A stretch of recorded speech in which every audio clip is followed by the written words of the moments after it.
The Nevada desert in America is the scene of the latest atomic test. International observers come by invitation to join scientists, military and civil defense authorities making a study of the test. អូខេបើសិនជាខ្ញុំនិយាយថាវីដេអូដែលបងប្អូនកំពុងឃើញវាជាការពិសោធន៍នុយក្លេអ៊ែរคล้ายៗតើបងប្អូនជឿខ្ញុំមកអស់ជាច្រើនទស្សវត្សមកហើយមនុស្សយើងគឺតែងតែនិយាយអំពីវីដេអូសខ្មៅមួយនេះដែលជាការសាកល្បងធ្វើតេស្តនុយក្លេអ៊ែរមួយដែលបានធ្វើឡើងដោយសហរដ្ឋអាមេរិកកាលពីមុនបើសិនជាយើងមើលទៅលើការពិសោធន៍ជារួមពពកផ្សិតដែលបានផ្ទុះឡើងចេញមកពីការពិសោធន៍នុយក្លេអ៊ែរហ្នឹងគឺបានបំផ្លិចបំផ្លាញនៅផ្ទះសម្បែងដែលគេធ្វើឡើងនៅក្នុងការពិសោធន៍ហ្នឹងត្រឹមតែរយៈពេលប្រហែលសេកិនប៉ុណ្ណោះប៉ុន្តែចុះថាតើរូបភាពដែលយើងកំពុងឃើញហ្នឹងវាជារូបភាពពិតឬក៏គ្រាន់តែជាហេតុការណ៍คล้ายៗមួយបង្កើតឡើងដោយ screen counter នេះគឺជាទ្រឹស្ដី conspiracy ដែលជាកំណត់ដែលថាយោធាអាមេរិកគឺបានខ្លាញ់បន្លំនៃការពិសោធន៍នុយក្លេអ៊ែរទាំងអស់ហ្នឹងវាមិនមែនជាវីដេអូពិតទេក្នុងគោលបំណងពួកគេគឺដើម្បីបំផិតបំភ័យសហភាពសូវៀតនិងគ្រប់គ្រងការយល់ដឹងរបស់សាធារណជនជារួមគម្រោងទាំងអស់នេះគឺវាធំណាស់អញ្ចឹងចុះថាតើពួកគេគឺខ្លាញ់បន្លំវាដោយរបៀបណាយើងនឹងទៅយល់ទាំងអស់គ្នាទ្រឹស្ដីនេះគឺព័ទ្ធជុំវិញស្ថានីយ៍មួយដែលត្រូវបានហៅថា Air Force Station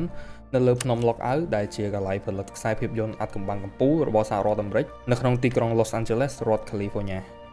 ទីកន្លែងនោះមិនមែនជាមូលដ្ឋានយោធារបស់អាមេរិកតែមួយមុខទេប៉ុន្តែពួកគេគឺបានយកវាជាស្ថានីយ៍ឬក៏ជាស្ទូឌីយោធំមួយដើម្បីរក្សាទុកឯកសារជាច្រើនខ្សែភាពយន្តផ្សេងៗនិងគេបានរកឃើញនៅបន្ទប់ការពារពីការបំផ្ទុះគ្រាប់បែកទៀតផងនៅចន្លោះទសវត្សរ៍ឆ្នាំ1940ទៅឆ្នាំ1960ភ្នំ Lookout គឺបានផលិតខ្សែភាពយន្តជាច្រើនឲ្យនាយកដ្ឋានការពារជាតិនិងគណៈកម្មការថាមពលអាតូមិកឬក៏អក្សរកាត់ AEC ពួកគេគឺថែមទាំងទទួលខុសត្រូវទៅលើកំណត់ត្រាជាច្រើនជាពិសេសការធ្វើតេស្តនុយក្លេអ៊ែរនៅក្នុងប្រតិបត្តិការទូទៅមានដូចជាប្រតិបត្តិការ Greenhouse ប្រតិបត្តិការ Buster Jungle និងប្រតិបត្តិការ T-Pond ទីកន្លែងពិសោធន៍កើតឡើងនៅរដ្ឋ Nevadaតោះនេះហើយគឺបានធ្វើឲ្យមហាជនជាច្រើនបានចោទប្រកាន់ទៅលើសហរដ្ឋអាមេរិកថាវាអាចជាការពិសោធន៍คล้ายៗមួយដែលពួកគេធ្វើឡើងព្រោះឯកាលនោះពួកគេគឺមិនត្រឹមតែមានកន្លែងសម្រាប់ថតស្ទូឌីយោដ៏ធំទេហើយការពិសោធន៍គឺធ្វើនៅតំបន់ដាច់ស្រយាលទៀតដូច្នេះពួកគេគឺអាចយកទីតាំងដ៏សមរម្យមួយហ្នឹងយកមកធ្វើការពិសោធន៍នុយក្លេអ៊ែរคล้ายៗមួយដែលគ្រប់គ្នាមិននឹកស្មានដល់អូខេឥឡូវបើសិនជាយើងមើលទៅលើផុសតាំងដែលវាអត់ស៊ីចង្វាក់គ្នានៅក្នុងវីដេអូនៃការពិសោធន៍នុយក្លេអ៊ែរហ្នឹងខ្ញុំនឹងលើកយក3ចំណុចដែលមនុស្សទូទៅនិយាយថាវាជាការពិសោធន៍คล้ายៗដែលជាវីដេអូផលិតឡើងទី1គឺកាមេរ៉ាហេតុអីបានកាមេរ៉ាហ្នឹងគឺវានៅថេនៅពេលដែលថតការពិសោធន៍នុយក្លេអ៊ែរហ្នឹងមិនថានៅក្នុងវីដេអូហ្នឹងឬក៏វីដេអូនៃការពិសោធន៍ព្រឹត្តិការណ៍ផ្សេងទេការបំផ្ទុះនុយក្លេអ៊ែរគឺវាជាការបំផ្ទុះមួយដ៏ខ្លាំងហើយវាបានកំទេចផ្ទះសម្បែងនៅក្នុងវីដេអូហ្នឹងត្រឹមតែរយៈពេលប្រហែលសេកិនទេប៉ុន្តែរូបភាពដែលផ្ដិតចេញពីកាមេរ៉ាឬក៏កាមេរ៉ាគឺវានៅនឹងថេងវាអត់មានអាកើឬក៏វាអត់មានប្រតិកម្មអីទាំងអស់អាចថាវាញ័រតិចតួចប៉ុន្តែមើលទៅគឺវាដូចអត់មានប៉ះពាល់អីទេឥឡូវបើសិនជាយើងសាកគិតថាខ្យល់នុយក្លេអ៊ែរហ្នឹងគឺបានបកផាត់របស់អីទាំងអស់ហើយខ្ទេចខ្ទីគ្មានសល់ហ្មងប៉ុន្តែចំពោះកាមេរ៉ាហ្នឹងវិញ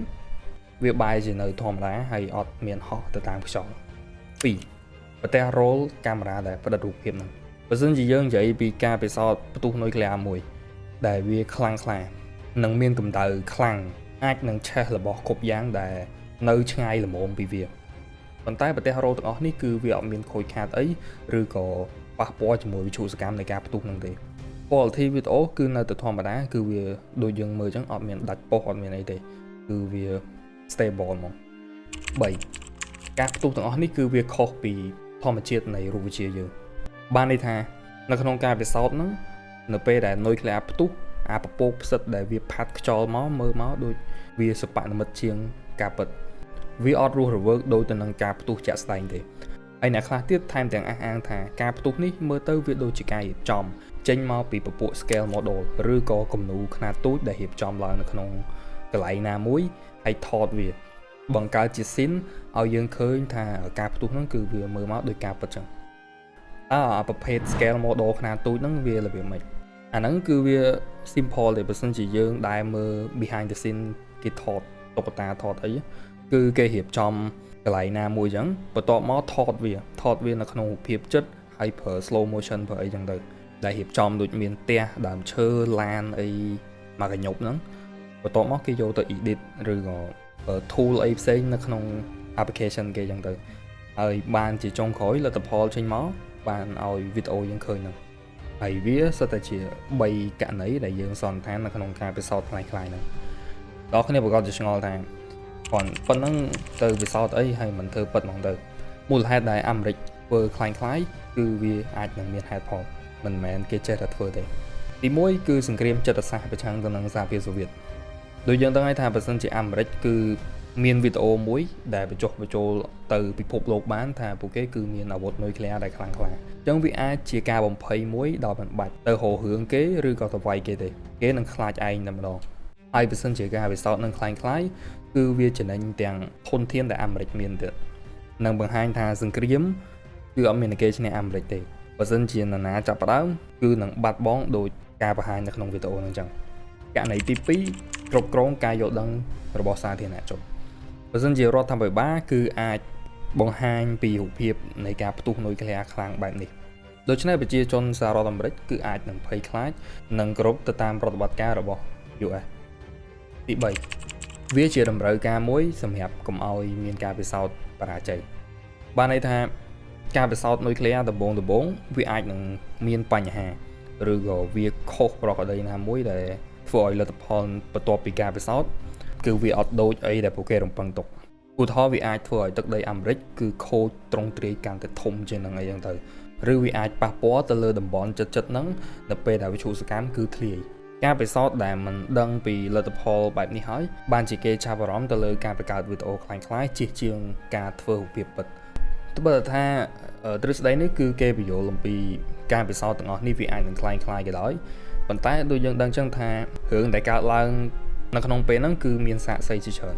មិនថាអ្នកវិទ្យាសាស្ត្របុគ្គលិកយោធាជនស៊ីវិលគឺសុទ្ធតែឃើញការពិសោធន៍នុយក្លេអ៊ែរនឹងទាំងអស់នៅក្នុងរដ្ឋ Nevada អញ្ចឹងវាពិបាកនិយាយឡើងណាដែលថាការពិសោធន៍ទាំងអស់ហ្នឹងវាជាការពិសោធន៍ខ្លាំងៗព្រោះអីមានមនុស្សគឺបានឃើញករណីនេះច្រើនទី2ផុសតាំងនៃការធ្លាក់និងវិទ្យុសកម្មដែលនៅតំបន់ហ្នឹងមានផុសតាំងជាក់ស្ដែងជាច្រើនដែលបង្ហាញថានុយក្លេអ៊ែរគឺវាបានប៉ះពាល់នៅតំបន់នោះពិតមែនបន្ទាប់ពីការសាកល្បងហ្នឹងហើយបើសិនបើការពិសោធន៍នឹងខ្លាំងចុះថាកាកសំណល់នុយក្លេអ៊ែរទាំងអស់ហ្នឹងគឺវាមកពីណាវាជារឿងដែលយើងត្រូវសួរដែរទី3ពាក់ព័ន្ធជាមួយនឹងប្រទេសរលកាមេរ៉ាហ្នឹងគេបានបកស្រាយថាមូលហេតុដែលកាមេរ៉ាហ្នឹងគឺវាអត់ប៉ះពាល់ឬក៏រលរបស់កាមេរ៉ាហ្នឹងគឺវាអត់ឆេះវាអត់បែក quality ឬក៏វាអត់ដាច់ប៉ុសគឺដោយសារតែនៅជុំវិញ